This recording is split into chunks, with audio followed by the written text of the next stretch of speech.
I was 25 when it all began, at a time in my life when I was trying to balance studies, responsibilities, and the expectations of my family. My grades had started slipping in a subject that I needed to pass, and with exams around the corner, my parents insisted I get tuition. I didn't want to go to some crowded coaching center. I preferred something quieter, more personal, where I could focus without distraction. That's how I ended up at my friend's house. His brother was known to be good at the subject I struggled with, and my friend, always eager to help, suggested I take lessons from him. I still remember the first time I walked into their home with the idea of being tutored there. It wasn't my first visit. I had often gone over as a guest, spent lazy afternoons in their living room, laughed with my friend in his room, and shared countless small secrets of youth. But that day, I entered with a different purpose, a notebook in hand, a quiet seriousness weighing down my thoughts. My friend's mother greeted me warmly, the way she always did, offering tea and asking about my parents. And then, there he was, my friend's brother. He wasn't much older than me, maybe a couple years, but he carried himself with maturity that immediately set him apart. He was tall, his presence both calm and assured, with sharp features softened by an easy smile. I had seen him before, of course, in passing, but this time my eyes lingered. Perhaps it was because I knew I would be sitting across from him, that he would be guiding me, his voice explaining things I couldn't grasp alone. There was something grounding about him, something steady, and in that moment I felt both comforted and strangely alert. The house had a particular quietness that day. My friend had been rushing around, stuffing things into a bag, muttering about some errand he had to run. He came into the study room where his brother had laid out books and papers, gave me a quick grin, and said, "You'll be in good hands. He knows this stuff better than anyone." And just like that, he was gone, leaving me alone with a brother who, until then, had been little more than a familiar face in the household. The study room was neat, sunlight pouring in from a window that overlooked the small garden outside. The air smelled faintly of paper and ink, with a trace of the afternoon breeze drifting in. I set my notebook on the table, feeling suddenly self-conscious. He sat across from me, his hands resting lightly on the open textbook. His voice, when he spoke, was gentle yet firm, carrying authority that didn't feel intimidating but encouraging. He asked me where exactly I struggled, and I told him, my words stumbling out faster than I meant them to. As he explained, his tone was patient, never rushing, never making me feel foolish for not knowing. He used examples that made sense, his eyes lighting up when he found a way to make a difficult concept simple. I nodded, scribbled notes, and every now and then found myself watching him rather than the paper.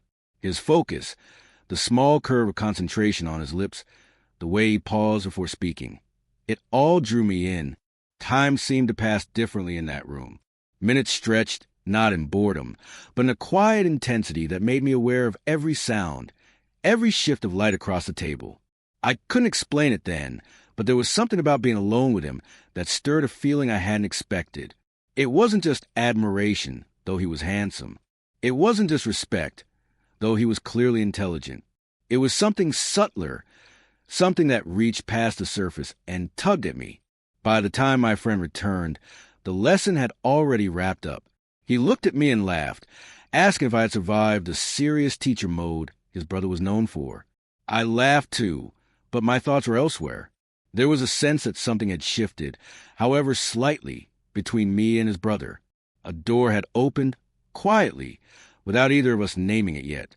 That evening, as I walked home, the memory of the study room stayed with me. Not the equations or notes, but his voice, his eyes, the way I had felt when the world narrowed to just the two of us.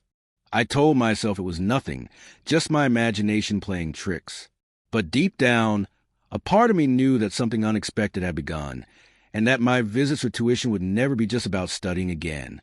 The following week, I found myself walking toward my friend's house with an eagerness I hadn't expected.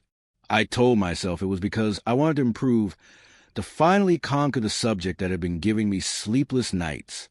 But there was another layer to that eagerness, one I didn't say out loud, even to myself.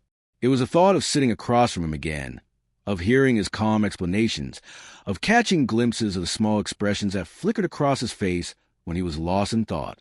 He welcomed me with the same gentle smile as before, as though he'd been expecting me, as though my presence wasn't just routine, but something that fit naturally into his day. He gestured for me to sit, sliding the textbooks closer. His way of teaching was unlike anything I had experienced, where others would rush, pushing me to memorize formulas without understanding. He slowed everything down. He didn't just tell me what to do, but why it mattered, why each step was important. There was no judgment in his tone when I made mistakes. Instead, he leaned forward slightly, his hand brushing the paper as he circled the error, his voice steady and patient. "See, it's not that you don't understand," he told me once. "It's that you're overthinking. Trust yourself a little more." His words lingered in my mind long after the session ended, not just about studies, but about life itself. Every time I looked up from my notebook, I found myself noticing little things about him. The way his eyes crinkled when he smiled, the concentration in his brow when he searched for the right example, the warmth in his voice when he praised even my smallest progress. They were details I shouldn't have paid attention to, details that belonged in another kind of story, not in a study session. Yet, I couldn't help it. My pen would pause in mid-sentence as my eyes strayed, tracing the shape of his jaw or the way his fingers moved when he tapped lightly against a book in thought. Between exercises, our conversations began to drift beyond equations and definitions. He asked about my day, about my family, about what I liked to do when I wasn't drowning in assignments. At first, I answered briefly, keeping the boundary between student and tutor intact. But as the days passed, my replies grew longer, spilling into small stories of my life, my favorite books, the places I wished I could travel to, the quiet dreams I rarely voiced. He listened with an attentiveness that felt rare, his eyes never leaving mine when I spoke. Sometimes he laughed, not in a mocking way, but in a way that invited me to laugh too, as if my thoughts were worth sharing. Other times, he would tilt his head slightly, considering my words as though they carried more weight than I had given them. That attentiveness unsettled me, and yet it also warmed something deep inside me. Still, I couldn't shake the question from my mind. Was I imagining it? Was he simply being kind, treating me with the same patience and friendliness he would offer anyone who needed help? Or was there something else, something that stretched quietly between us, invisible yet undeniable? The uncertainty followed me home each time, replaying our exchanges in my head, searching for signs that maybe, just maybe, I wasn't imagining the softness in his eyes when they lingered on me a moment too long. One afternoon, as the golden light slanted through the window, he set aside the book after an hour of work. "You've done well today," he said, his tone carrying genuine pride. I smiled, shyly lowering my gaze. He leaned back slightly, folding his arms, and after a pause asked, "Can I ask you something?" I looked up, curious. "Of course. What do you want from life? I mean, not just grades or passing exams. Beyond that, what do you see yourself doing?" The question caught me off guard. I had expected another problem to solve, another page to fill with numbers. Instead, he was asking about something deeper, something that touched a part of me I often kept hidden. I hesitated, fumbling with the pen in my hand. "I don't know," I admitted softly. "Sometimes I think about having a stable job, taking care of my family. Other times, I imagine traveling, seeing the world, living somewhere quiet where no one knows me." But I trailed off, embarrassed at how uncertain it all sounded. His expression didn't show judgment. Instead, he nodded slowly as though he understood. "Dreams don't always have to be clear," he said. "Sometimes they take shape along the way. The important thing is not to let go of them, even if others don't see them the way you do." His words settled in me like a gentle weight, grounding yet liberating at the same time. It wasn't just advice. It was encouragement, a reassurance I hadn't realized I needed.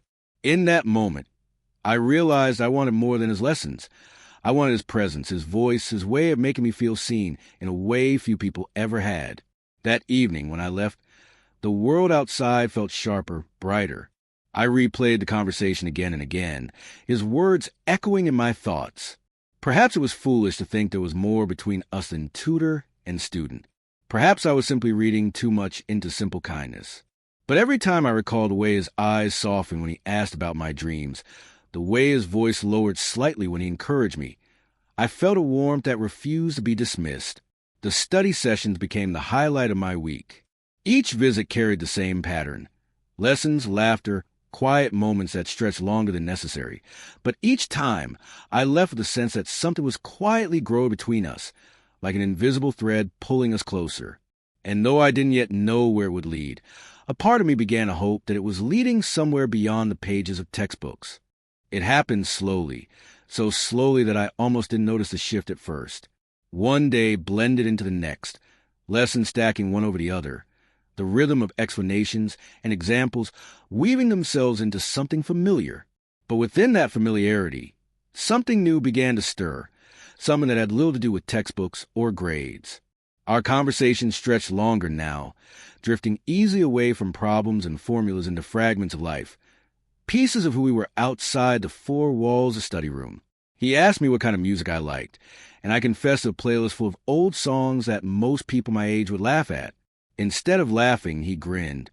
"Good taste never goes out of style," he said, and his eyes sparkled with something that made me smile despite myself.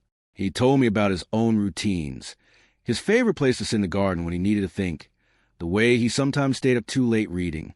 I found myself hanging on to every detail, as though collecting these small truths about him would one day form a picture I didn't want to stop looking at. It wasn't just words. It was the pauses between them, the silences that no longer felt empty, but alive.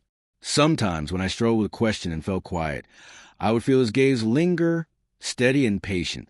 I would look up to find him watching me, and though he would quickly redirect his attention to the page, the trace of a smile on his lips told me he wasn't just thinking about the problem in front of us. Compliments began to slip into our exchanges. Quiet at first, almost casual. "You're sharper than you give yourself credit for," he said once, when I solved the question without his help. His tone wasn't patronizing, but sincere, as though he truly believed I was capable of more than I thought. Another time, when I laughed at one of his light jokes, he tilted his head slightly and murmured, "You should smile more often, it suits you." I didn't know how to respond. My cheeks warmed, and I ducked my head, pretending to focus on the paper, but my heart was beating too fast for it to be just another casual remark. These weren't the kinds of words tutors usually offer their students. They were something more, something I wasn't sure how to name. As days passed, his compliments deepened, carrying a weight that lingered long after the words faded. He spoke not just of my intelligence, but my kindness, of the way I listened to people. "Most people don't really listen," he said one afternoon, after I had asked him about a story from his past. "But you do. It's rare. And it makes you different." Different. The word settled in me, like a secret I wanted to keep forever. I wondered if he knew what it meant to me, if he realized how easily his words could undo me. The atmosphere in the room thickened with these exchanges. The air seemed charged in ways I couldn't explain, every silence heavy with unsaid thoughts. Sometimes I wanted to fill the quiet with words, with laughter, anything to escape the intensity of his gaze. Other times, I let the silence sit, my heart racing as though the quiet itself was speaking louder than either of us dared. And then came the moment that shifted everything. It was late in the afternoon, the sunlight fading into the soft gold of evening. We had been working for over an hour, the page in front of me half filled with scribbled notes. I leaned back, sighed with relief as I solved a question I had struggled with for weeks. He chuckled softly, the sound warm and approving. "You did it," he said. "Finally." I breathed, grinning. He didn't answer right away. When I looked up, he was watching me, his eyes softer than I had ever seen them. For a heartbeat, neither of us moved. And then, almost as if the words had slipped out before he could stop them, he said quietly, "I wish you could always stay like this here with me." The room went still. My smile faltered, replaced by a rush of heat to my face. His voice hadn't carried the tone of a casual wish, not the kind of thing you say just to fill the silence. It was earnest, almost vulnerable, as though he had peeled away the careful layers he usually wore. My pulse quickened, my mind scrambling for what to say. Did I hear him right? Did he mean it the way it sounded? I wanted to ask, to clarify, but the words tangled in my throat. Instead, I looked at him, my heart pounding, my chest tight with a strange mix of nerves and joy swelling inside me. For a moment, I was afraid to breathe too loudly, afraid the spell would break. His eyes didn't waver, and though his lips pressed together as if he regretted saying it out loud, there was no denial in his expression. He meant it. I forced myself to laugh lightly, though the sound came out uneven. That's a strange thing to say. He lowered his gaze, smiling faintly, almost shyly. Maybe, he murmured, but it's true. The conversation moved on, but I didn't. My thoughts stayed trapped in that moment, replaying it again and again. His voice saying those words, the way his eyes had softened, the stillness of the air between us. It was all etched into me. I left that day with my heart in turmoil, nervous, because I didn't know what this meant, what it would mean for us if it was real. Surprised, because I had never expected him to step beyond the safe boundaries of tutor and student. But more than anything, I was secretly happy, happier than I had been in a long time, because a part of me, the part that had been quietly hoping all along, now had a reason to believe that I wasn't imagining things, that maybe, just maybe, he wanted me as much as I wanted him. The next time I went to his house, I felt different, restless, on edge, as if I were carrying a secret even though nothing had been spoken outright. His words in the last session echoed in me like a soft song I couldn't stop hearing. I wish you could always stay like this here, with me. I had turned them over in my mind 100 times, wondering if I had imagined the weight in his voice. But when I stepped into the study room and met his eyes, I knew I hadn't. There was something there unspoken but alive, and it wrapped itself around the air between us. That day, the lessons felt like background noise, our minds only half of the pages in front of us. We sat closer than usual, our chairs angled, so that when I leaned forward to write, I could sense his presence in the small space between us. My pen scratched against the paper, but I was more aware of the way his arm rested on the table, the warmth of his body just inches from mine, the subtle brush of his sleeve when he reached across for the book. At one point, our hands almost touched as he slid a sheet of paper toward me. My fingers froze mid-motion, the distance between his skin and mine nothing more than a breath. I pulled back too quickly, pretending to adjust my pen, but my heart was pounding as if I had just run miles. He noticed. I could tell from the faint smile tugging at his lips, the way his eyes lingered on me a moment longer than necessary. Silence stretched, heavy and charged. I forced myself to concentrate on the question before me, though my mind was far from the numbers. I was painfully aware of every sound. The ticking of clock, the faint rustle of leaves outside the window, the rhythm of my own uneven breaths. Then softly he spoke. "Can I ask you something?" I looked up, my throat suddenly dry. "What?" His gaze didn't waver. "Would it bother you if I touched your hand?" The question hung in the air, delicate and trembling, like a fragile glass that could shatter with the wrong word. My breath caught. For a moment, all I could do was stare at him, my mind scrambling for sense. He wasn't reaching without asking, wasn't assuming. It was permission he sought, as though my comfort mattered more than his desire. My voice barely rose above a whisper. "No, it wouldn't bother me." He hesitated, searching my face for any trace of hesitation, any flicker of doubt.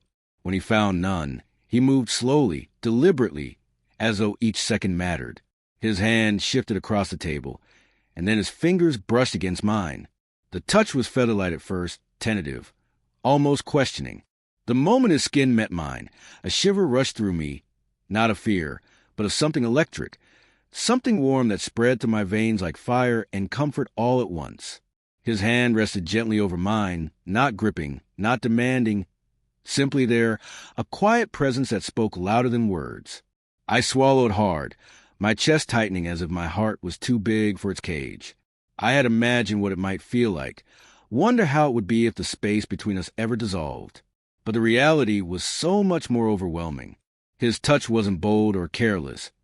It was careful, reverent, as though he was holding not just my hand, but something fragile, something precious. He looked at me then, his eyes softer than I had ever seen them. "Is this okay?" he asked, his voice low, almost trembling. I nodded, unable to form words. My hand curled slightly beneath his, responding instinctively, choosing him without hesitation. We stayed like that, hand in hand across the table, the world narrowing to the quiet connection between us.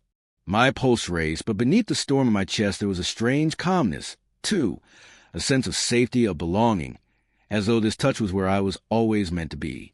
Minutes passed, though they felt timeless. Neither of us moved, neither of us broke the silence. And in that stillness, I realized this wasn't just attraction. It wasn't just a thrill of closeness or the rush of something forbidden. It was gentleness, respect, affection woven into every line of his palm against mine. It was something genuine, something that went deeper than I had let myself believe until now. When he finally spoke again, his words were almost a whisper. I don't want to scare you. I want you to know that you mean more to me than these lessons. More than I can explain. My throat tightened. I wanted to respond, to tell him how my thoughts had been circling him endlessly, how his smile lingered in my mind, how even now I was fighting to steady my breath. But all I managed was a quiet shaky. I know. And I did know. I knew it in the way his hand held mine, as if it were something treasured. I knew it in the softness of his gaze, in the patience of his question before he ever touched me. It wasn't a game. It wasn't fleeting. It was real. When I left that evening, my hand still tingled with the memory of his touch. The world outside felt different, as though the colors were brighter, the air lighter, because I carried something new inside me. Not just the thrill of being wanted, but the certainty of being cared for, deeply and sincerely. I walked home with a heart racing and steady all at once, torn between nervousness and joy. Because in that simple, gentle touch, I had found the answer I didn't know I was searching for. This was more than attraction. This was the beginning of love. The memory of his touch stayed with me for days. Every time I picked up a pen or turned the page of a book, I felt it, his warmth, the careful way he had held my hand, the gentleness that had seeped into me more deeply than I wanted to admit. It had been so simple, yet it carried the weight of something profound, something that pulled at me in ways I couldn't ignore. When I returned for the next lesson, I sensed the difference instantly. The study room was the same, the neat table, the open books, the golden light spilling across the pages, but the air felt thicker, charged with something unsaid. We both pretended at first, diving into exercises, talking about problems and solutions, but beneath the surface my heart was restless, waiting. It wasn't long before he set his pen down and leaned back slightly, watching me in that way he always did, steady, searching, as if he was trying to read more than just the words I wrote. I looked up, meeting his eyes, and in that gaze I knew something was coming. He hesitated, then spoke softly, his voice almost tentative. Can I ask you something personal? My pulse quickened. Yes. His fingers tapped lightly against the table, as though buying himself a moment. Then, with a steadiness that belied the emotion in his eyes, he asked, Would you ever consider being in a relationship with me? The words landed in me like a stone in water, sending ripples through every corner of my mind. I froze, my breath catching. For a moment, I could only stare at him, my thoughts a jumble of disbelief and longing. He had said it, out loud, without disguise, without hiding behind silences or accidental touches. 100 thoughts collided in my head. Society, family, the expectations that wrapped tightly around us both. What would my parents say? What would his? And most of all, what about my friend, his brother? Would he feel betrayed? Would he understand? The risk spun around me like a storm, and for a heartbeat I wondered if stepping into this would ruin more than it could ever give. But then my heart spoke louder than my doubts. This wasn't just anyone. This was him, the man who had seen me, listened to me, encouraged me when I doubted myself, the one whose words stayed with me long after I left, whose touch had been so respectful, so careful, that it made me feel safe in ways I hadn't realized I craved. I looked at him, at the quiet anticipation in his expression, at the way his shoulders seemed tense, as though bracing for rejection. He wasn't demanding. He wasn't assuming. He was offering, vulnerable and sincere, placing the choice entirely in my hands. My voice faltered. I pressed my palms together, trying to steady the racing of my heart. It's not that I don't want to. I'm scared. About what people will say. About what my friend, your brother, will think. About how this could change everything. His gaze softened, though his eyes didn't waver. "I know," he said quietly. "I've thought about all of that too. But I also know what I feel, and I can't pretend it's not there. I care about you more than I expected, more than I can ignore. And if you'll let me, I want to be with you. Not just as your tutor, not just in these stolen moments, but truly with you." His words pressed against the walls I had built in my mind, dismantling them piece by piece. I felt the resistance in me weakening, giving way to the truth I had been carrying all along. Because the truth was, I wanted him too. I had wanted him from the moment his smile lingered, from the moment his touch had lit a fire under my skin. I took a deep breath, my chest tightening with both fear and relief. "I won't say no," I whispered. For a heartbeat, silence filled the room. And then, slowly, his face broke into a smile, soft, unguarded, full of joy so pure it made my heart ache. The tension in his shoulders eased, replaced by something lighter, freer. His eyes shone, as though he had been holding his breath all this time and could finally exhale. "Thank you," he said, his voice low but overflowing with emotion. He reached across the table, his hand finding mine once more, this time with less hesitation, more certainty. His fingers curled gently around mine, and I felt the steady pulse of his warmth seep into me. Relief washed over me in waves, mixing with an unexpected happiness that spread through every part of me. Yes, the world outside would complicate things. Yes, there would be questions and judgments. But in that moment, none of it mattered. What mattered was the way his hand held mine, the way his smile reached his eyes, the way my heart finally felt at peace in choosing him. I realized then that love doesn't always arrive with grand gestures or perfect timing. Sometimes it begins quietly, in study rooms, in whispered questions and hesitant touches, and grows into something undeniable. And as I looked at him, at the man who had asked not with pressure, but with hope, I knew I had made the right choice. For the first time in a long while, I wasn't afraid of what came next, because whatever it was, we would face it together. The days that followed felt like stepping into a secret world, one where every glance and every small touch carried a meaning far beyond the surface. On the outside, little had changed. I still came for my lessons, his brother still welcomed me like always, and the books still lined the study table as though nothing unusual had happened. But between us, everything was different now. After each lesson, when the explanations of equations and paragraphs ended, we lingered. Sometimes we pretended to keep working, but really, we were just staying near each other, stretching the hours so we didn't have to say goodbye too soon. A shared look, a brush of his hand against mine when he passed me a pen. The way his smile lingered longer than it should, all of it became our unspoken language. One evening, when my friend excused himself to run an errand, we were left alone in the study room, and the silence stretched in that familiar way, full, meaningful.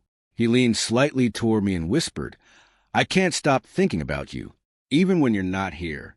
His words sent a warmth racing through me, a thrill that stayed long after. Later that night, I found a short message from him on my phone. Just a simple good night, take care, but it carried more weight than paragraphs could. I read it over and over until I fell asleep, smiling like a child with a secret treasure. Our little gestures grew into rituals. A stolen smile when his brother wasn't looking. A hand resting briefly on my arm as he explained something, as though grounding me to the moment. A quick exchange of glances across the room that made my heart pound louder than any words could. It wasn't just attraction anymore. It was a quiet weaving of two lives into one rhythm, a growing closeness that felt deeper each day. But with that closeness came the shadow of fear. Every time I laughed with my friend, I wondered if he sensed it, if he could see in my eyes the secret I carried. Every time his brother asked how the lessons were going, I worried that my voice would betray more than I intended. I felt like I was balancing on a fragile bridge between honesty and betrayal, and the guilt weighed heavily on me. Yet, whenever I thought about pulling away, the memory of his smile, his gentle words, and the safety I felt with him held me back. Love had begun to outweigh every fear, and the thought of walking away from him hurt more than the risk of being caught.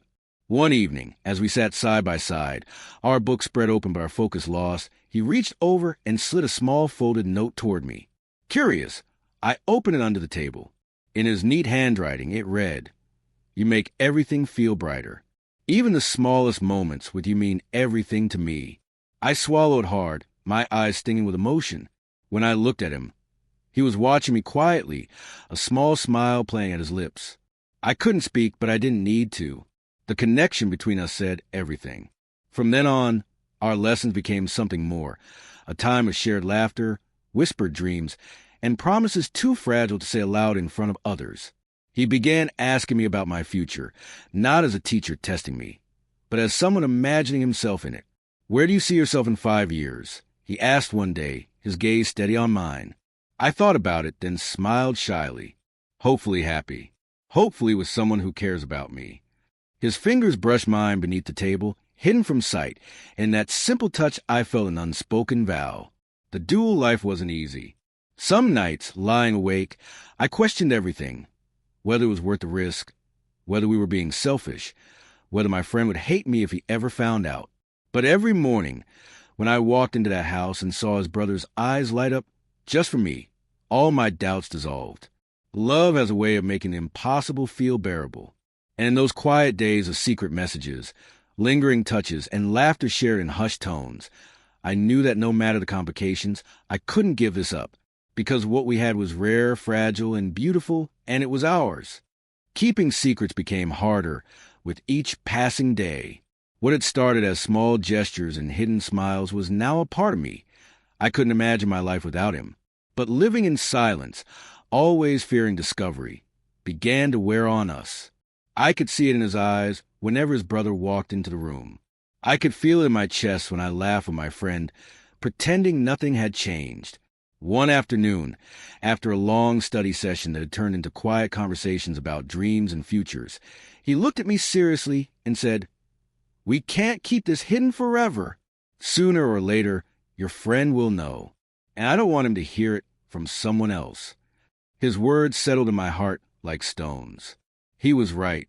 The secrecy, as exciting as it once felt, was starting to feel like a weight. But the thought of confessing terrified me. What if my friend felt betrayed? What if he never forgave me for falling for his brother? The moment came sooner than I expected. One evening, my friend walked into the study room earlier than usual.